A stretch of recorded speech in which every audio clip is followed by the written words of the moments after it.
In a quiet, climate-controlled room in a museum in Kentucky, there is a small, unassuming bag. It's not much to look at. It's a simple woven bag, the color of dried grass, fragile with age. But inside this bag is a story that could change the way you think about America.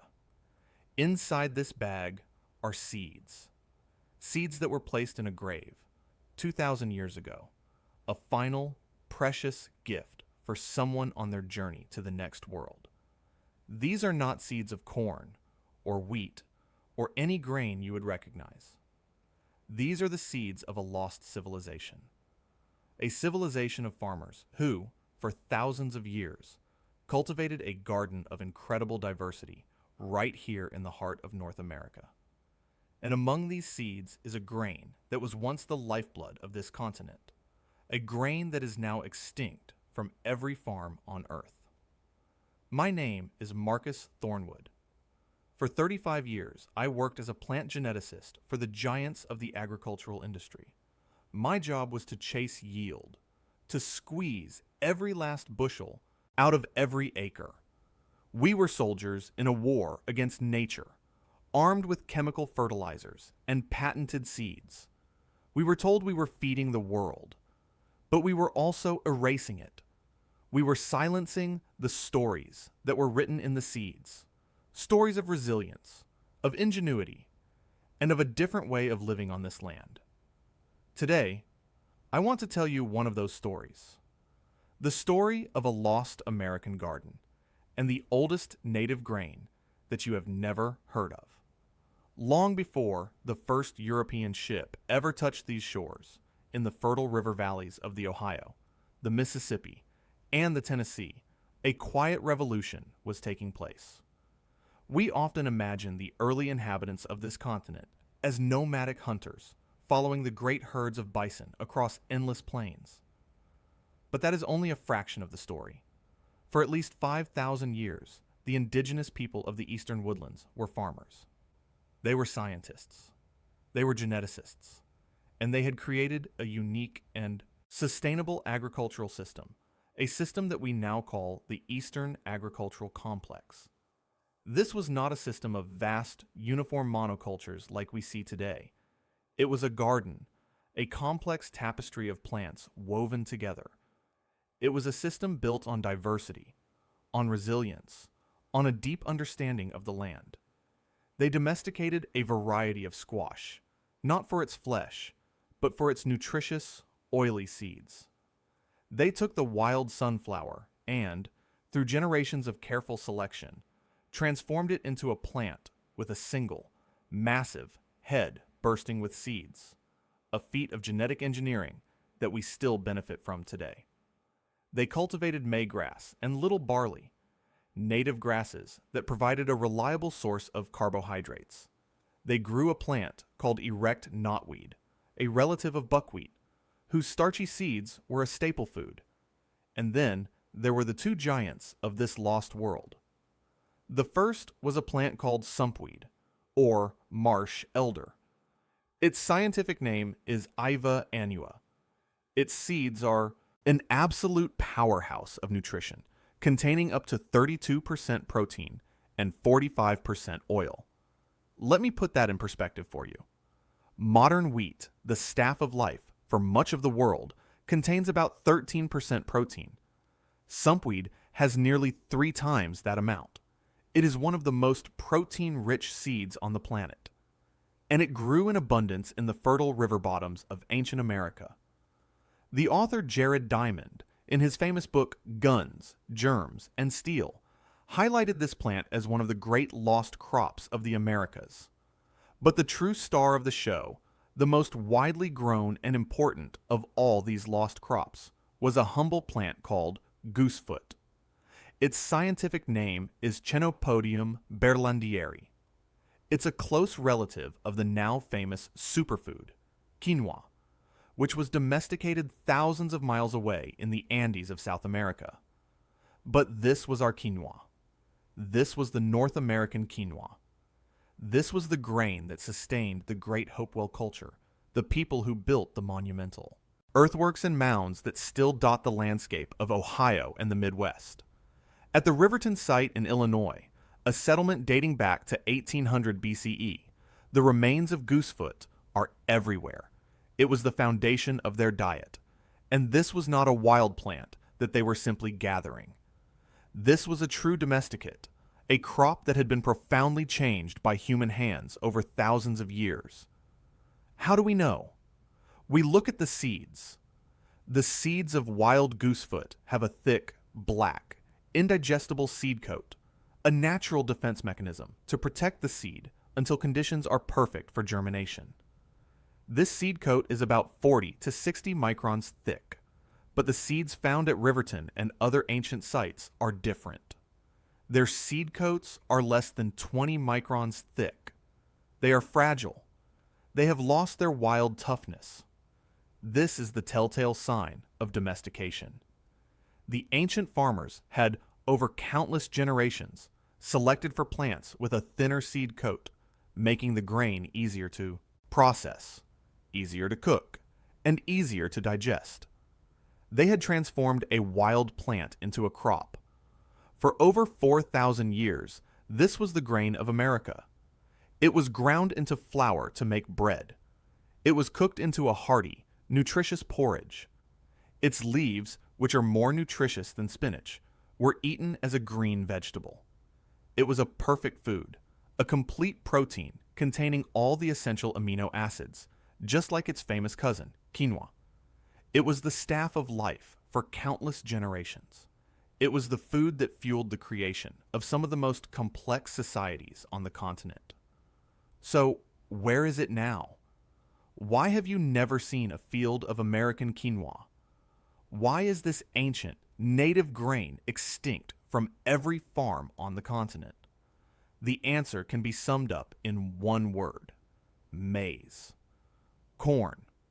Corn arrived in the eastern woodlands from Mexico around 200 BCE, but for 1,000 years, it was just a minor crop, another thread in the diverse tapestry of the Eastern agricultural complex. The old system was resilient, it was nutritious, and it was sustainable. But around 900 AD, a new, more productive variety of corn was introduced, and everything changed. Corn was a carbohydrate powerhouse. It produced more calories per acre than any of the native crops. It could be stored for years.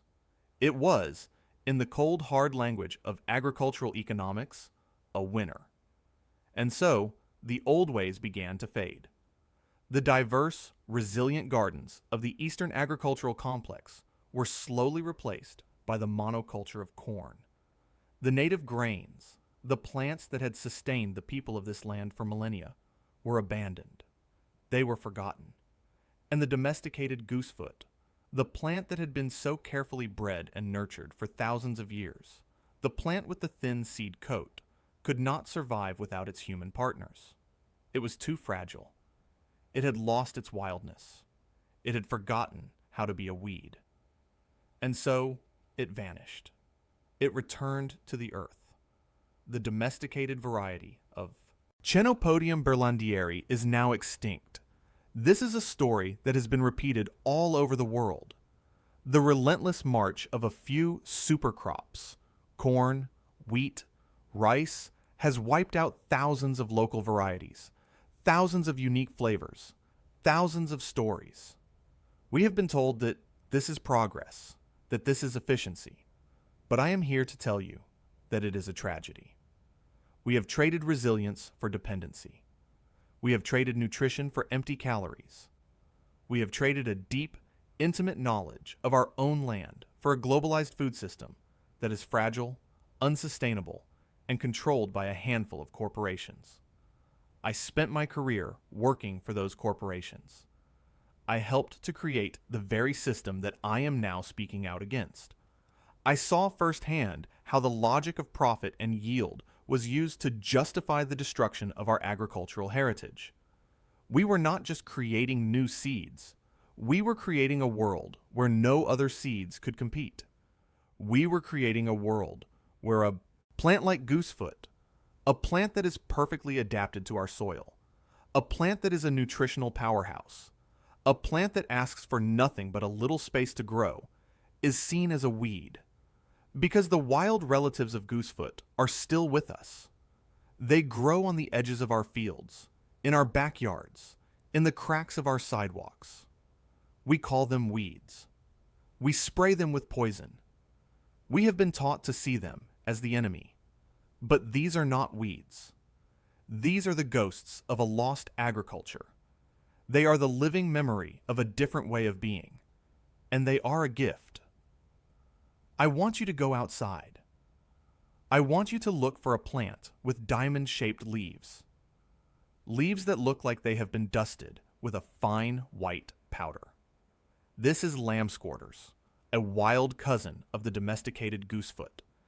It is one of the most nutritious plants on the planet. Its leaves are packed with vitamins and minerals. Its seeds are a complete protein, just like the ancient grain that is now lost to us. This is not a weed. This is a survivor. This is a food that is free. I remember the first time I truly saw lambsquarters. I was walking through a field in upstate New York, a field that had been sprayed with herbicides just a few weeks before. Everything was dead. The soil was bare. But there, in the corner, pushing up through the poisoned earth, was a single plant with diamond-shaped leaves. It was lambsquarters. It had survived.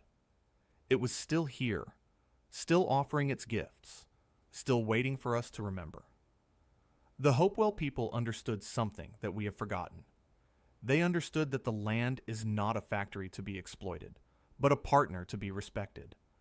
They understood that true wealth is not measured in bushels per acre, but in the health of the soil, the diversity of the plants, and the resilience of the system. They built a civilization that lasted for thousands of years, a civilization that was fed by a garden of incredible diversity. And then there is the question of nutrition. We are told that modern agriculture is more efficient, that it produces more food than ever before. And in terms of raw calories, that is true. But what about nutrition? What about the vitamins, the minerals, the proteins that our bodies need to thrive? Studies have shown that the nutritional content of our food has been declining for decades.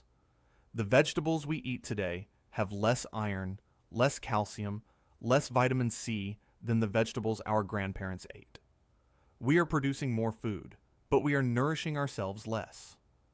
The ancient grains of the Eastern agricultural complex were nutritional powerhouses. Sumpweed, with its 32% protein and 45% oil, was a complete food in itself. Goosefoot was a complete protein, containing all the essential amino acids. These were not just foods. They were medicines. They were the foundation of a healthy, resilient population. And we have lost them. But it is not too late. The wild relatives of these plants are still with us. Lambsquarters, the wild cousin of goosefoot, grows in every state in America. It is one of the most nutritious plants on the planet, and it is free for the taking. All we have to do is learn to see it, to recognize it, to value it. Let me tell you how to find it. Lambsquarters typically grows in disturbed soil, in gardens, along roadsides, in the edges of fields. It can grow up to 6 feet tall, but it is most tender and delicious when it is young, about a foot or two high. The leaves are diamond-shaped, or sometimes described as goosefoot-shaped, which is where the name comes from.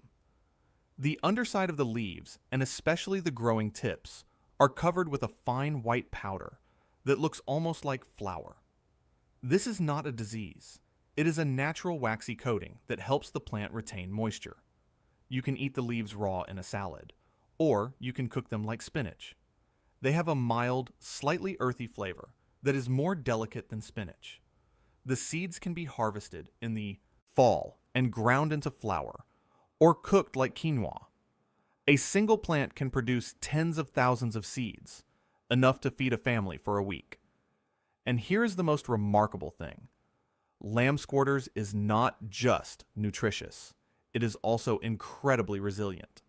It can grow in poor soil, in drought conditions, in the heat of summer, and the cool of fall. It is a survivor, a plant that has been with us for thousands of years, waiting for us to remember its value.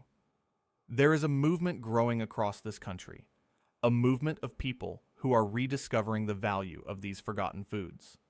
They are foragers and farmers, scientists and home gardeners. They are people who are tired of a food system that treats them as consumers rather than creators. They are people who understand that the path to food security does not run through a corporate boardroom, but through the soil beneath our feet. Some researchers are even working to re-domesticate these lost crops. At Washington University in St. Louis, scientists are studying the genetics of goosefoot, trying to understand how it was domesticated in the first place and whether we could do it again. They are looking at the wild relatives, at lamb's quarters and its cousins, and asking, could we create a new American quinoa? Could we bring back a crop that has been lost for 1,000 years? It is a long road, and there are no guarantees. But the very fact that this research is happening is a sign of hope. It is a sign that we are beginning to remember what we have forgotten. It is a sign that we are beginning to see the value in the plants that we have been taught to despise. For thousands of years, the people of this continent understood that the land was a garden. They understood that food was not something you buy in a store. It was something you create in partnership with the earth. They understood that resilience comes from diversity, not from monoculture. They had a food system that was based on abundance, not scarcity. We have been taught to forget this. We have been taught that we are dependent on a handful of corporations for our daily bread. But the truth is written in the soil. The truth is in the seeds of the forgotten plants that are still all around us. The truth is that we can reclaim our food sovereignty. We can start to rebuild the diverse, resilient, and beautiful gardens that once covered this continent. It starts with a single seed. It starts with a single plant. It starts with learning the names and the stories of the foods that are native to our own backyards. It starts with remembering what we have been taught to forget. What do you think? Have you ever heard of the Eastern Agricultural Complex? Have you ever eaten a weed? What would our world look like if we started to value the diversity of our native foods instead of trying to eradicate them? I would love to hear your thoughts in the comments below. This is not just a story about the past. This is a story about the future. A future where we are not just consumers, but creators. A future where our food is not a commodity, but a connection to the land, to our history, and to each other. Let's start building that future today. I want to share with you a practical way to begin. This spring, instead of pulling up every weed in your garden, look for lamb's quarters. Let a few plants grow. Harvest the young leaves and cook them with a little garlic and olive oil. Taste the flavor of a food that has been nourishing people on this continent for thousands of years. Save some of the seeds and plant them next year. Share them with your neighbors. Tell them the story of the Eastern Agricultural Complex, of the lost grains, of the civilization that was erased. Every seed is a story. Every plant is a connection to the past and a promise for the future.